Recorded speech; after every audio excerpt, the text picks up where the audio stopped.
198, 199, 200. Je crois que j'ai vu une chrysope s'envoler. Enfin, tant pis. Un comptage d'insectes, c'est avant tout précis.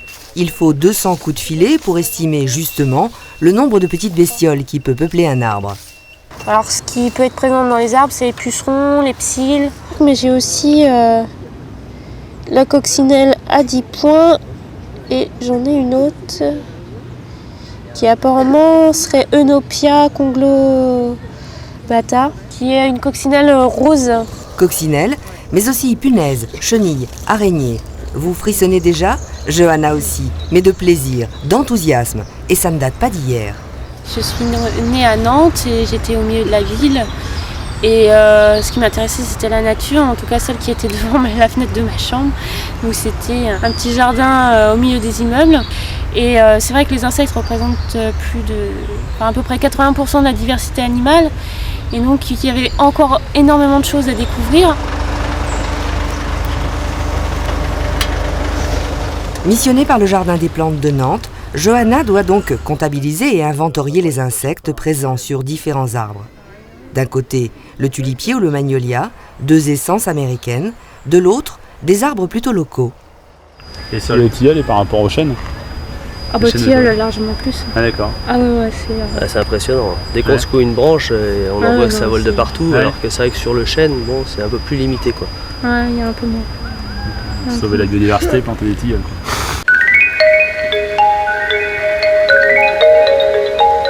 Mais pourquoi compter les insectes ? En quoi est-ce intéressant pour la ville de Nantes ? Est-ce que quand je plante un alignement de tulipiers, par exemple 500 tulipiers de Virginie dans un grand boulevard qui va être fait sur ce qu'on appelle un écoquartier, est-ce qu'en fait ça va tirer 0 insecte ? Dans ce cas-là, on ne sera pas trop écoquartier, d'un point de vue pour moi, à mon avis. Et est-ce que quand on plante, on dit que les chênes peuvent accueillir jusqu'à 500 espèces d'insectes par arbre ? Donc on a quelque chose de complètement différent. Donc voilà, donc on pourra dire après aux aménageurs dans leurs différents critères, écoutez, nous on a cette liste d'espèces qui est plutôt conseillée parce qu'elle va accueillir beaucoup plus d'insectes. Celle-là, qui a son intérêt esthétique, c'est pas pour ça qu'il faut dénigrer les autres, mais qui franchement d'un point de vue vie va pas vous apporter grand-chose si ce n'est des feuilles qui captent du CO2, tout ça, mais pas d'insectes.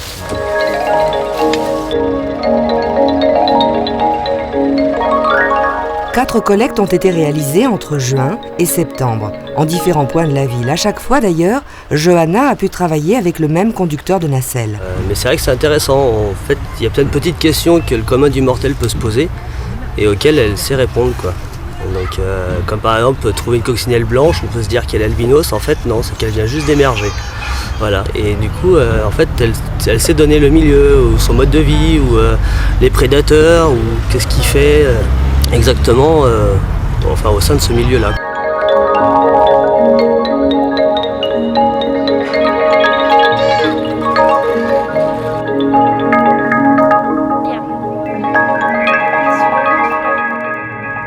Oh, il est mignon ce petit bourdon. Là, ça fait nounours en photo, ça. Il a froid. Comme tous les entomologistes, Johanna ne craint aucun insecte. Elle souligne volontiers que 98% d'entre eux nous rendent service. Pour la protection des plantes, soit pour la décomposition du sol, soit pour la pollinisation, soit parce qu'ils vont manger des moustiques. Il y a les libellules aussi qui mangent des moustiques. Et puis après, on va me dire, mais à quoi servent les moustiques ? Bonne question, mais ça sert à l'épuration, quand même au nettoyage des eaux. Parce qu'en fait, les larves vivent dans l'eau et elles filtrent l'eau en fait. Donc il y a quand même un rôle. On trouve toujours un rôle. Dernière collecte en fin de journée. Là, il s'agit de comparer la faune présente sur des plantes sauvages et horticoles. Dans quelques semaines, Johanna rendra les résultats de son étude, puis, un peu comme une chrysope, elle restera au chaud dans son laboratoire en attendant le retour des beaux jours.